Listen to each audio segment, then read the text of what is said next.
Hello, everyone. Welcome to our next session. I will be your host for the next hour. My name is Sophia. I'm a seasoned community builder and manager. I'm so delighted to have you all here. I'm really excited to introduce my long-term friend and fellow community champion, Tali Leibowitz. She will be talking about bridging the gap between community and product. Just a little bit of info about her.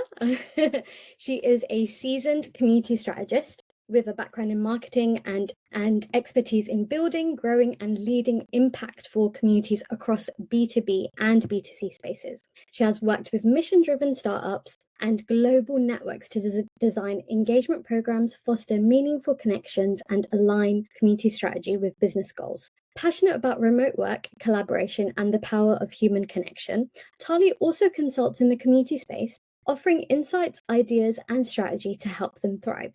Additionally, she is leading the first ever Led by Community mentorship program, connecting over 50 mentors with over 70 mentees worldwide, which is awesome. I am also part of the program and I'm mentoring. I'm going to give you a little backstory of our friendship. So me and Tali, we met last year at the London Community Summit. We were on the panel and I feel like we had this synergy. We were both equally as nervous, and like 10 minutes before we got onto the stage on the panel, we were like hyping each other up, doing breathing exercises.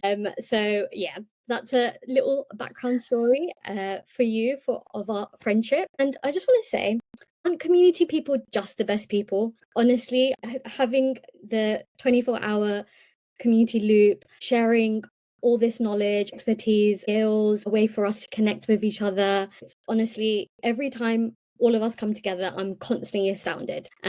So without further ado, I'm gonna give you the floor, Tali, so you can share your wisdom with us.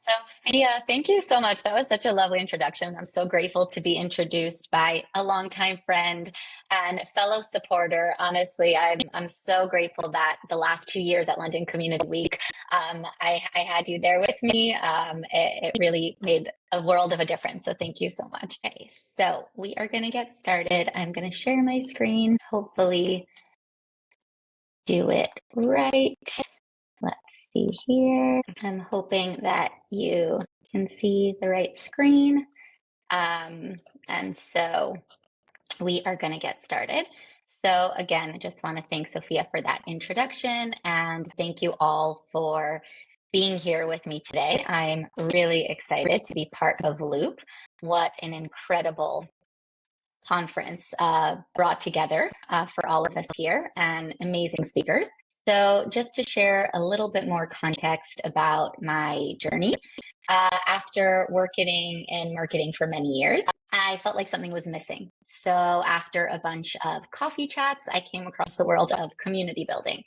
And this is exactly what I was looking for, that perfect overlap of my skills, experience with the missing piece of forming human connection and interaction. So while marketing is one to many, community is many to many. And that's my favorite part. It's building together with the members, forming relationships, and seeing the impact on individuals as well as the community as a whole, and also understanding how community is the key for many of the different teams inside the company. So before we deep dive into product, I want to give a little bit more background and context. And although we use these terms interchangeably, a community is not the same as an audience. So one second, I'm getting feedback. We're seeing the slides smaller. Hopefully you're seeing them now a bit bigger. I increased the size, so hopefully all is good now. Wonderful. So getting back to it. So community is not an audience. An audience is a one-way relationship. You consume content passively, it's limited interaction, it's a more transactional mindset.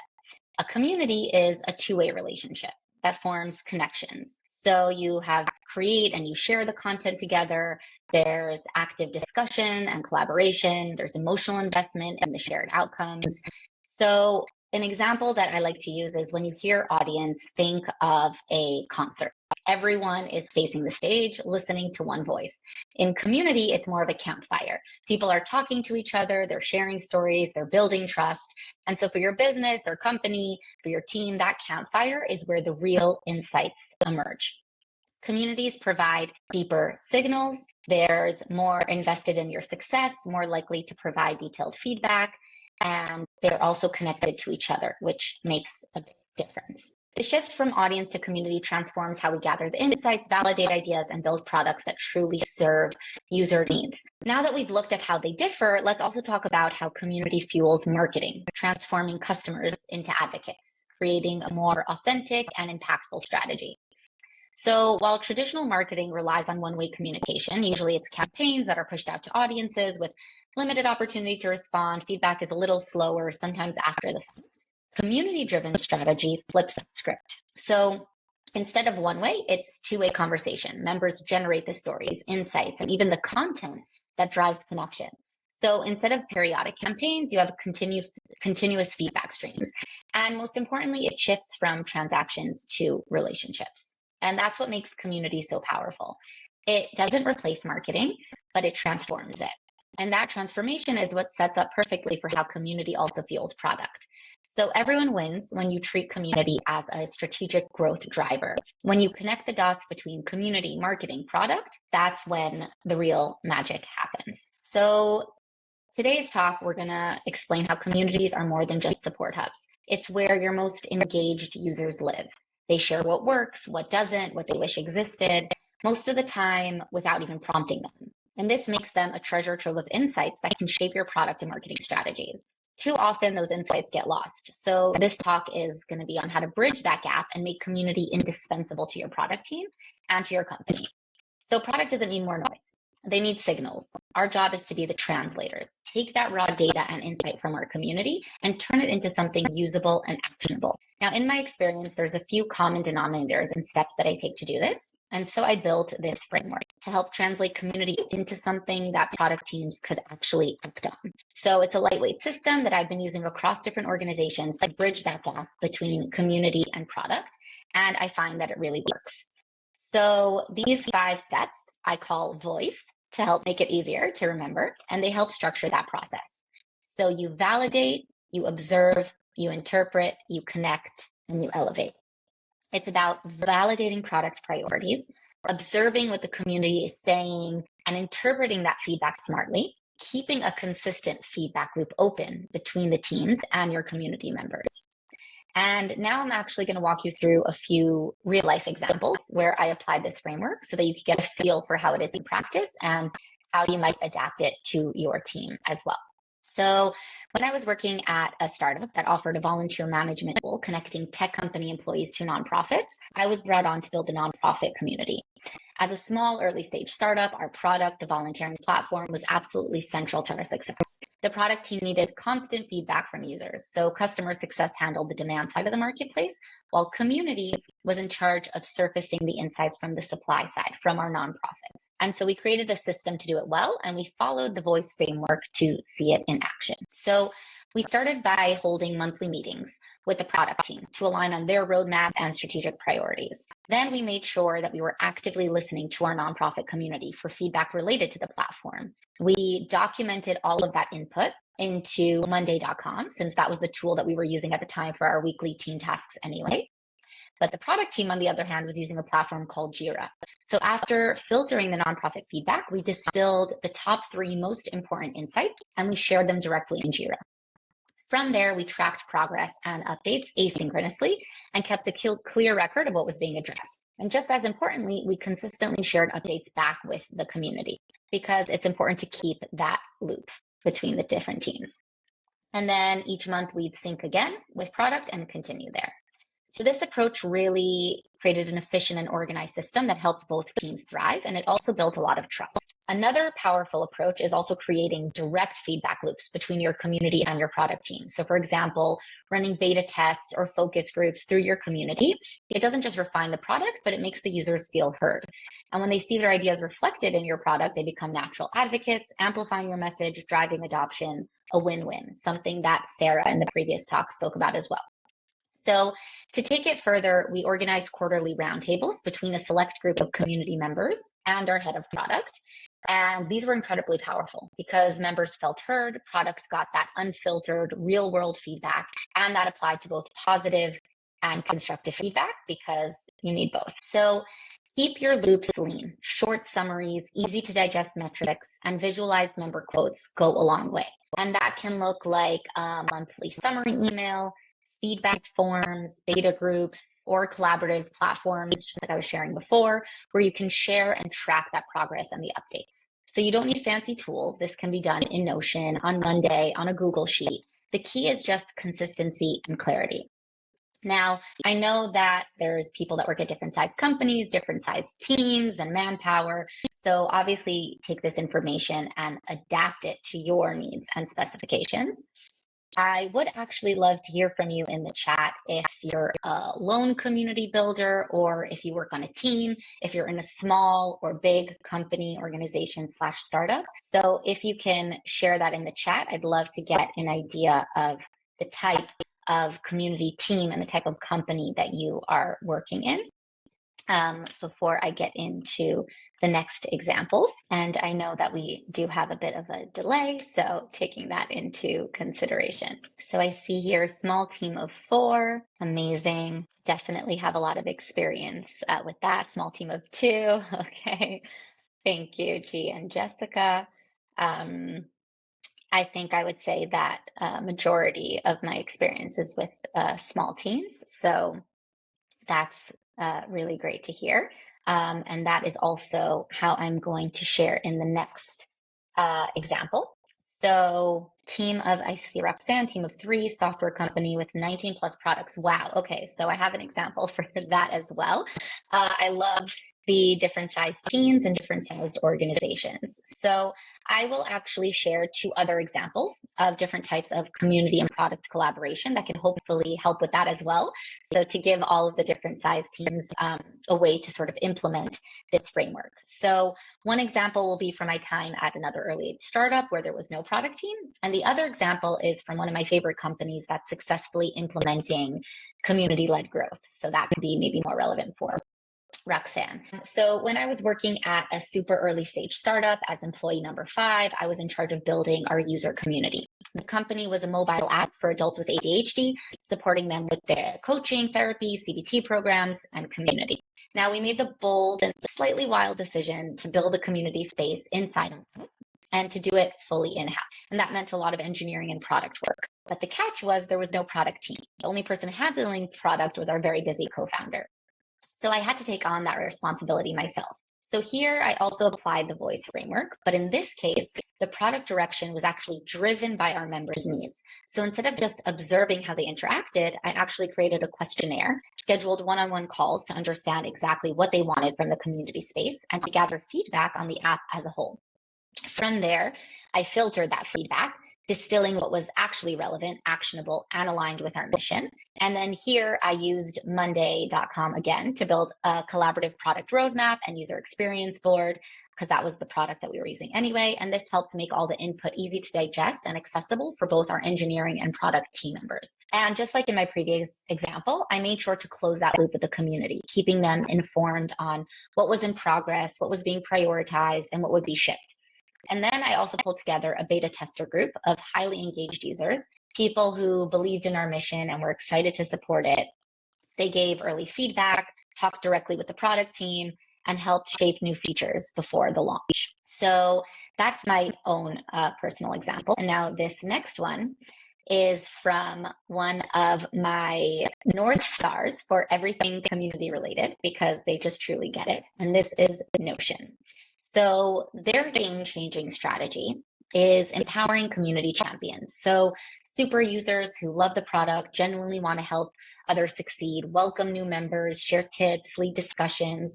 And this type of peer-led support creates a ripple effect. So new users feel supported, they stick around longer, and then they often turn into champions themselves. And that's exactly what Notion did and still does today. And what's really amazing is that their community wasn't built, it actually emerged. So users were already creating Reddit threads, Facebook groups, TikToks, and meetups before Notion even had a formal community strategy. And instead of trying to control it, Notion leaned in.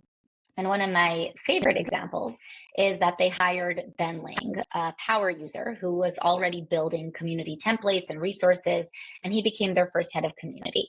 And that move showed how deeply they valued authentic contributors. They also set up rituals like Reddit feedback threads where users could upvote feature ideas and help the product team prioritize what mattered. And to manage this at scale, they used a tool called Common Room, which pulls in data from Reddit, Slack, Twitter, and more, tagging themes, tracking patterns, and this gave product team insight, not noise. So you don't need to control every space that your community lives in. You just need to listen across touch points and then translate those signals into meaningful product direction. And that's really how you gain product's trust. You show up with patterns, potential impact, and clarity, not just community love. But it's also important to remember to share that positive feedback when it comes, because we all love hearing that we're doing a good job, and product isn't any different. We share all the complaints and bugs with them. We need to make sure that we remember to share with them that their hard work is also appreciated. So product teams don't need more noise. They need clear, curated signals. And when you bring context and clarity, you stop being a messenger and you start being more of a strategic partner, making community indispensable. So to do this, you don't need fancy tools. You don't need a buy-in. You just need to start writing these things down and passing them on. It builds trust, and that's how systems are born. So tomorrow you could try these few easy and basic steps to get started. Create a doc. Write down what you're hearing this week. It could be Notion, Google Doc, a paper napkin, doesn't matter. Just start writing it down. Tag what matters. Use 2 to 3 labels that are relevant to your specific case, UX, feature, success. And then from that, share 3 bullets, either by Slack or by email, to your product lead. Close the loop. Follow up on the status. And when a feature goes live, celebrate that with your community members who inspired it. Yeah, Serena said patterns, not posts. Definitely. So if we want to recap, voice. Validate the product's direction and priorities. Observe what your community is saying, doing, and needing. Interpret what's coming up most and why it matters. Connect those insights with product clearly. Elevate what gets built. Track it, share it, celebrate it. Now, you don't have to get it perfect, but when you listen deeply and you share clearly, product starts to listen back.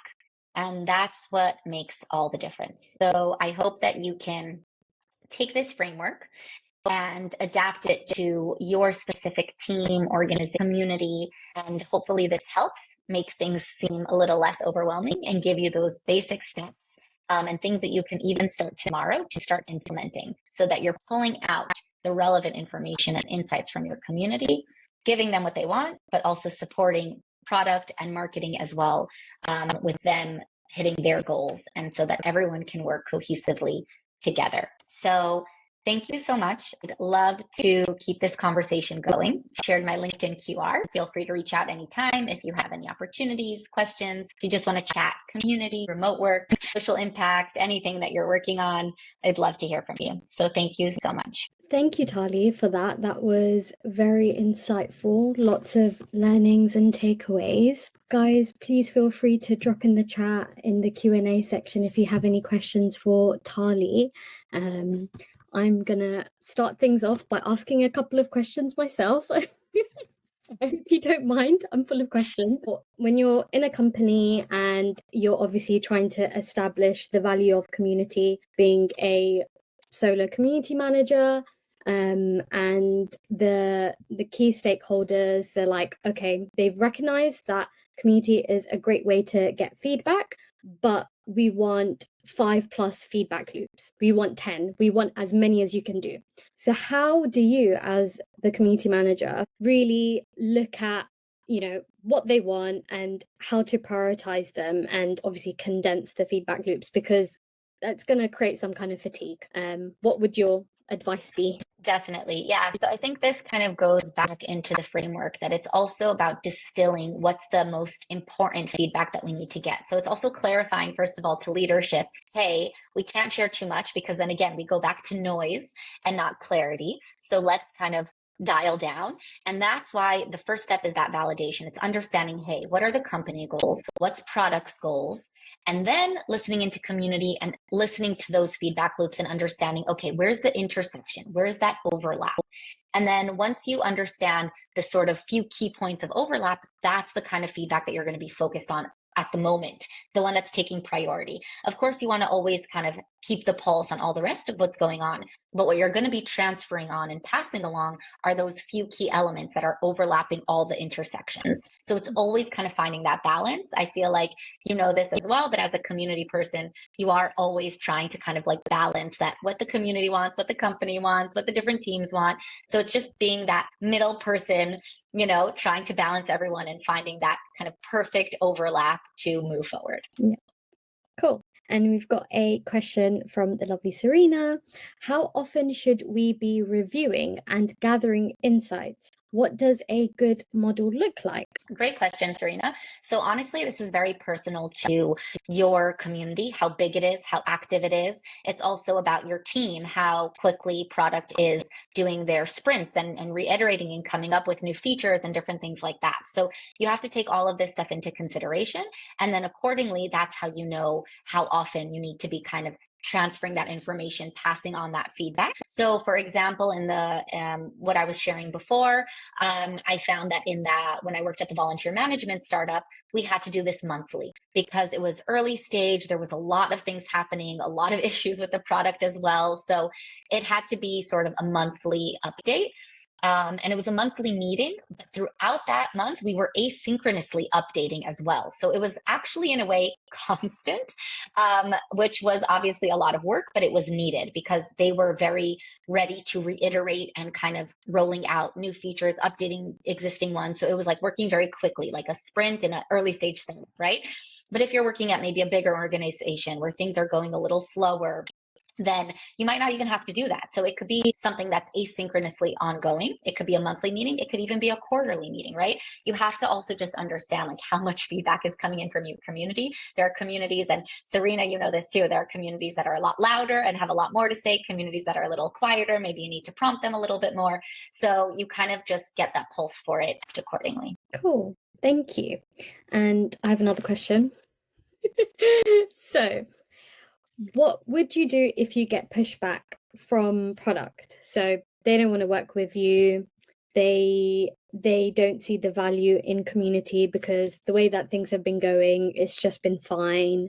They've got their own roadmap, which is set priorities based on what the brand and business think is the right way to go. So how do you persuade them to work together? Yes, the $1 million question.